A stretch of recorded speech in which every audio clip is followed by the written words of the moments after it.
It's the Sean Widmer Podcast. It's a journal by someone that just really doesn't like to write. Thank you for checking out the Sean Widmer Podcast, whether you listen on podcast services or watch the video on YouTube or on Spotify. I appreciate it. Today, I've got to talk family stuff. We had a big day in the house on Wednesday. We had, for a couple reasons, 2 of the 3 kids had big moments. So I want to get into those big moments today on the podcast, celebrate one of the wildest decisions one of my children has made in their life. In their life, maybe in anyone's life. We're going to talk about that here in a little bit. I want you to be thinking right now about being young and having free reign to do what you want on your birthday. We're going to get there in a second. I am addicted to Fliff. I've talked about this before, the gambling app. If you are in Washington State, sorry. But I think if you're pretty much anywhere else, it's like my favorite app on the phone, Fliff. For those of you who are into sports gambling like me, but don't want to lose all your money like me, Fliff's the best, right? They give you $1 every day, and then you gamble on sports. And if you get over $50 in your account, you can cash out for real money. Not a dime put into it. Kenny Beefus, I did some research with him, my best bud. He's at $235 made. I'm at 0. I've never cashed out on Fliff. I was over the $50 mark, and I tried to get to 100 and lost like 70 some dollars on a football game. But again, you get $1. If you ever go down to $0, they give you another $1 and you start again. And I'm laughing because I bring it up because I want everyone to do this. I think it's really fun. And for those of you who are into the gambling world, let's save you money. Let's not waste your real money if you don't have it. If you have it, go do it. But I was laughing because I was looking at my app. And I'm looking at the bets I'd made, and I was trying to get up to like $10 by the time the college football games hit, so I can put some big money on the Oregon-Indiana game. So I'm chasing, right? I'm on the app at 5 a.m. on Wednesday morning, and I'm looking, and I'm like, oh, there is live basketball happening in Korea. So I bet my free $1, on Changwon to beat the Samsung Thunders. And they won. All right, so big win in Korean basketball. I get up to $1.76. I'm like, well, I'm on a heater. What can I do next? Oh, FC St. Gallen is taking on RSC Anderlecht in some kind of football match in Europe. Never heard of either team. Let's put it on FC St. Gallen. They're heavy favorites. Win it. I'm up to $2.50. Okay. I'm feeling good about things. It's middle of the day. What can I bet? What can I bet on now? I've got $2.50. Brentford is taking on Sunderland in an English Premier League game, 2:30 Eastern Standard Time, middle of the day. I'm like, yeah, get me in on that action. Brentford heavy favorites. They win. I get up to $3.06. So I've hit 3 bets in a row on just random Korean basketball, a weird club-friendly soccer match, an England Premier League game. So I'm like, I've got $3 going into the night. Here comes the NBA. I know the NBA. This is great. I missed 2 NBA bets. I missed the Hornets. I missed the Blazers, which I bet against the Blazers. I bet the Rockets to cover. Why do I bet against my team? I've told myself a million times, don't bet against your teams. It's not fun to do. Even if I think they're going to lose, it's not fun to do. The Blazers won.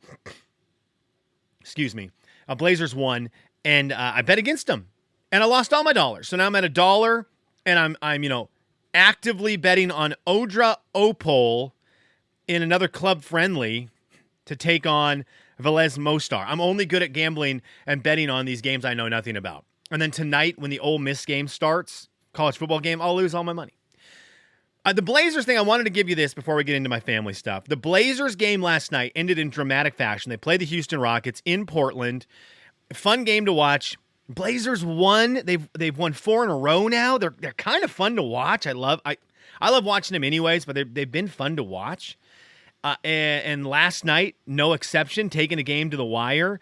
I am, by the way, all in on some of these Blazers that at the beginning of the season I didn't care at all about.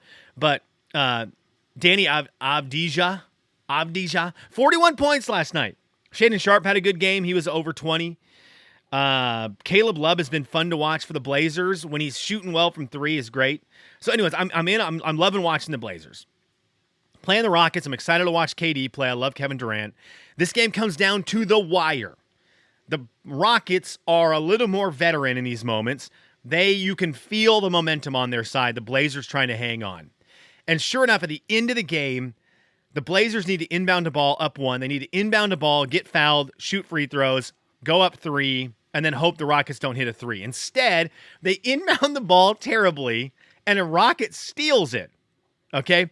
So instead of the Blazers inbounding, getting fouled, shooting free throws, the Rockets now have the ball up one, okay, up one, or down one, and they've got Kevin Durant. So I want to play something for you because I think this is amazing work by the Houston Rockets broadcast team. Craig Ackerman and Ryan Hollins, former Pac-12 guy, Ryan Hollins, calling the game for the Houston Rockets on Space City Home Network. This is how you have to call it. Because what happened in the end of the game, the Rockets get the ball, Kevin Durant misses a shot, and Tari Eason tips it in for the Rockets to win it. Now, after review, he didn't tip the ball in time. The clock had already gone off. Time expired. And so the Rockets lose. I thought this call was great because in the moment, it did look like, to me anyway, it's like Tari, like with the second the tip in went in, I was screaming quietly because I didn't want to wake anyone up. I was screaming that tip was late. But I love how they called it on the Rockets network because you got to call the win. It's great. Here you go. They go into Durant, working on repair. KD for the lead again. Missed it. They're going to count it. Rockets win. Rockets win. Rockets win. Craig, he gave me a wink. I love it so much. I love the Ryan Hollins just yelling. You can't do anything. They reviewed it. There's a great part in the highlight, if you watch the game at all, where Tari Eason is over at the scores table, and he doesn't realize he's leaning on the scores table, waiting for them to make the announcement of if the bucket counted or not. He's right in front of the public address announcer for the Moda Center. And as they announce that the shot didn't count, Tari Eason leans against the scores table with his head down, and he's the man who's doing the basket is no good. Blazers win. That man is 3 feet away from Tari's face, and he's never loved a moment more than screaming Blazers win into the microphone, but also directly into the guy who almost beat you's face. It is great intrigue. Here was I think I can get the call. You had to have clear and conclusive evidence to overrule. The call on the floor was basket was good. You have to have I love him clear defending it. and conclusive evidence to After review, the basket is unsuccessful and does not meet the game clock. The game is over. It's over. Portland wins. That man who's yelling Blazers win is directly in Tari Eason's face. Okay, anyways, there's sports for you. Let's talk about the fam. I guess it would technically be my Kelly's What Are You Into? My family. Kelly's, what are you into? Big day in the Widmer house on Wednesday. Huck turned 4, 4-year-old birthday. We're going to start there before his daughter tried to steal the show at the buzzer. Huck turned 4, great day. He's at a fun age. 4 years old is a very fun age in my world and my experience. Olivia was so much fun at 4, still is, but really fun at 4. Huck is already on that trajectory at 4. Very fun. And he had a big day yesterday. He got a bunch more Lightning McQueen cars, all the cars from Cars, the movies. He just loves them. He got Strip Weathers, Dynaco King, and he carried it with him the entire day yesterday. If you saw Huck yesterday, he was holding that car. So he loved it. He wanted for breakfast, he had the little white donuts. It's what he wanted.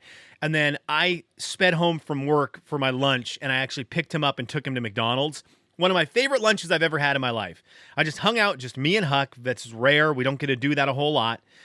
The two of us just went to McDonald's, got a Happy Meal, and I just got to enjoy him, watching him eat chicken nuggets, asking him, just wanting to talk to him about whatever he wants to talk about. And it's all he wants to talk about is cars from the movie Cars, and which ones are fast and which ones are slow and which ones get in accidents. and who's funny and who's not funny. Like, that's all he wants to do. And it was just fun to have him by myself, get a Happy Meal, and I took him home and went back to work. It was great lunch. But this is what I loved about my man Huck. Against all odds. So we tell the kids on their birthday, they can choose where they want to eat dinner. And they can choose anywhere they want to go. Okay? Anywhere they want to go. My daughter will choose Red Robin every single time, and I think she'll choose that for the rest of her life. She wants to go to Red Robin. So we know when we ask Olivia, it's going to be Red Robin. With Huck, I know the places he likes. I took him to lunch at McDonald's. I fully assumed we were going to go back to McDonald's for dinner. He also likes Fazoli's. For those of you who don't have Fazoli's, it's like a fast food noodle place, and he loves it because he loves himself some noodles with butter and Parmesan cheese. And so I fully expected Fazoli's, McDonald's, those to be on there. Red Robin I could have seen happening because Olivia would have weaseled her way into his thoughts and forced him to choose Red Robin, some manipulation tactics from older sister. I thought that might happen. So I'm kind of ready for it. We're asking him where he wants to go. And this is when he dropped the hammer on us. We said, Huck, where do you want to go to dinner? We're going to go to dinner, then basketball practice. So we're going to eat dinner a little bit early and then go right to basketball. Where do you want to go? Any guesses? Any takers? Did you guess Waffle House? Out of nowhere, my guy Huck, Waffle House. I said, what? Excuse me? After the party is the Waffle House? If you've ever been there, you know what I'm talking about. I was fully expecting it to be somewhere else. He said Waffle House. I thought he was maybe joking. We asked him about 30 times throughout the day, hey, buddy, where do you want to go? Just waiting for it to change to Fazoli's or Red Robin. Never. So here the Widmers are, rolling deep in the minivan at 4:45 for a pre-basketball practice Waffle House dinner. Huck got a big waffle with chocolate chips on it. It's kind of like the breakfast cake, birthday cake. He got a bunch of scrambled eggs and hash browns. Olivia, scrambled eggs and hash browns. And we walked into Waffle House at 5 o'clock. We were the only people in the Waffle House. The only ones. Now, to the point where when we pulled in, there was a guy in the car next to us. There was one or two cars in the parking lot, but one right in front of the store. We parked sort of close to that one. And there's a guy in there just ripping cigs, just smoking away. He's just pounding a pack of cigarettes. And so I'm like, that's right. He's going to come in and enjoy a late coffee and a waffle. So we get out. We're starting to go in. And he stands up out of his car. And I realize, oh, you're the guy working at Waffle House. Sure enough, he gets out, got his name tag on, his Waffle House shirt. There's no one in. He's just ripping cigs outside, just smoking darts in his car in the parking lot. And this man transitions from just huffing down a pack of smokes to instantly becoming our server. And my wife's like, there's no way he had time to wash his hands or anything. Like we are about to get nicotine hash browns. I'm like, yeah, we absolutely are. We're at Waffle House. What did you expect? Like, this is part of the magic, part of the essence of Waffle House. It might be the missing ingredient, the secret ingredient that makes their waffles good. So there we go. We ate Waffle House for Huck's big 4-year-old birthday dinner. A dinner I will never forget, as we are the only people inside of a Waffle House for a birthday dinner. Great time. The show was stolen a little bit, though, at the end of the day, as my daughter has had a loose front tooth, right? All I want for Christmas is my 2 front teeth. She's had a loose tooth for a couple days, very nervous about it, very worried about it. She actually told my wife on Wednesday morning, that she would let her try to pull it out. So Anna, I guess, tried to get a grip on it and pull the tooth out and just didn't do it. Didn't get a good enough grip on it, didn't pull hard enough, whatever. So Olivia walked around all day with this tooth just dangling, but didn't want anyone to touch it because she had already tried. It wasn't coming out.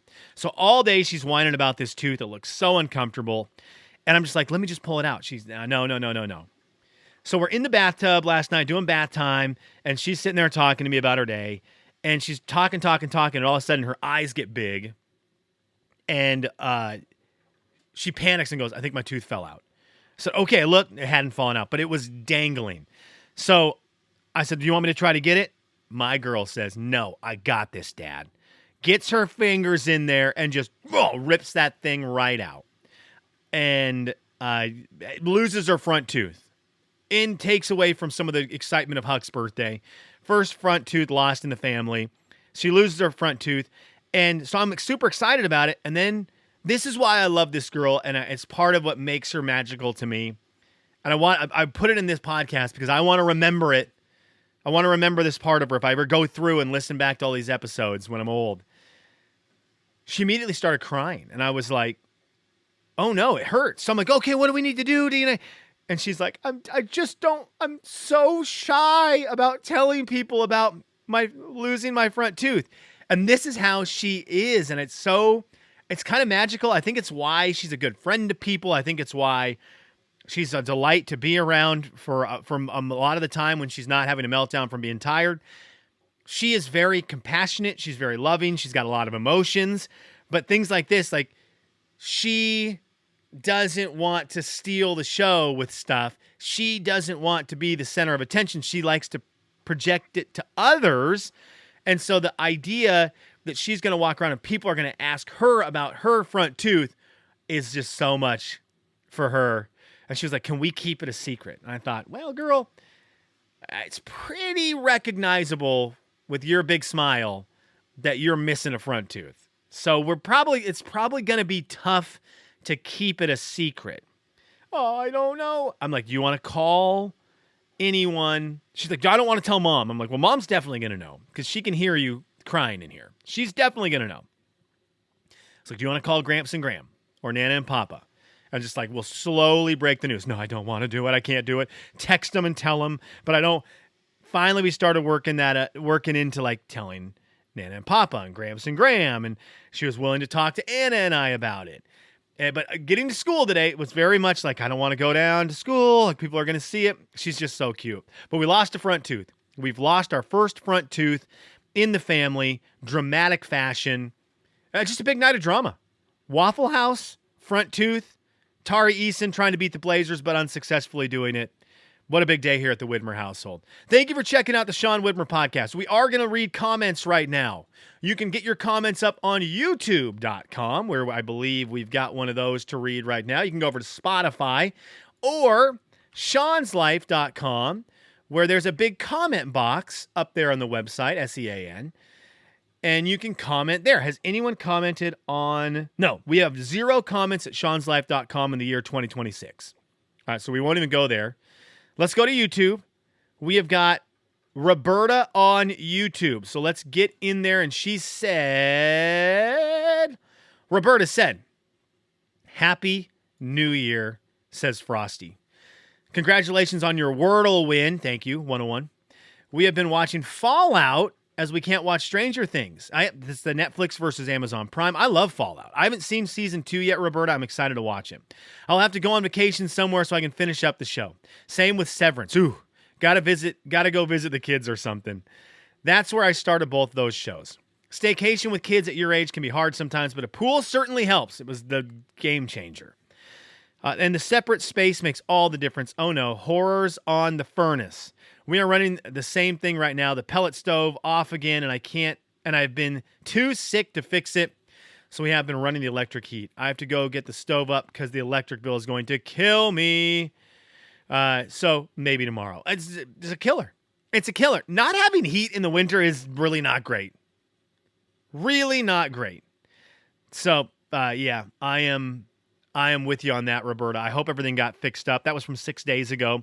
So I hope everything got fixed up. I hope you're in heat again. Well, I hope your house is heated again, Roberta.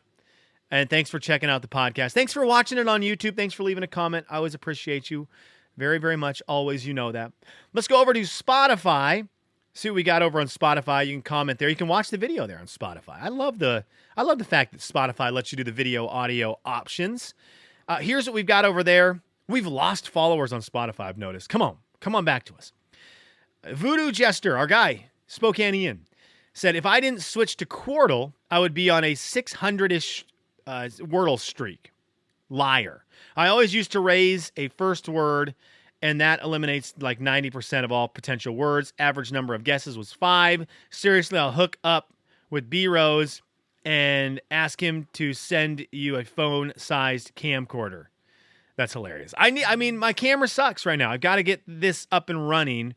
I think I can get a camera. I just know when I had my webcam that I was using, the quality just was bad. So now I've got better quality of video. It just doesn't work in terms of how laggy it is because it's running off Wi-Fi. I can't figure out how to just use this phone as a camera that plugs directly into my computer. I'm not smart enough. And I don't know if I read this last time, but Yvonne said, Fig Newtons are great. The ones I get are packaged similar to Oreos. Didn't hear the printer at all. Like the figures for D&D. Glad to hear you again. Thank you, Yvonne. I appreciate it. Fig Newtons are great. They are great. They are wonderful. Hang on. This is for the video people. You're going to hear silence here, audio people. Sorry. Hang on. These are what I've been printing a lot of now for the video people. Are these like little storage containers that I like. They stack on each other. And so I've got a bunch of these things. I've just been printing a ton. And it's a weird thing because I'm trying to do the math on it. Like, I need to figure out how much buying just storage things like this cost, right? Because I haven't done my research on that. I know that let me do the math on it. All right. Because here let's do some 3D printer math. Okay, I get a roll 1 kilogram of the filament, which is the material that makes these 3D printed items. All right. I get a roll of it for $13. Okay? $13 for a kilogram. That takes 120 grams. So, if we do 120 divided by 1,000? Is that what I need to do? 120 divided by 1,000. I did the math wrong. Divided by 1,000. I didn't need to do that on the calculator, but I did. That's 0.12. That's 12% of the filament is being used there. So I multiply that by $13. That cost me around $1.50 to make. So it cost me about $1.50 to print one of those little things.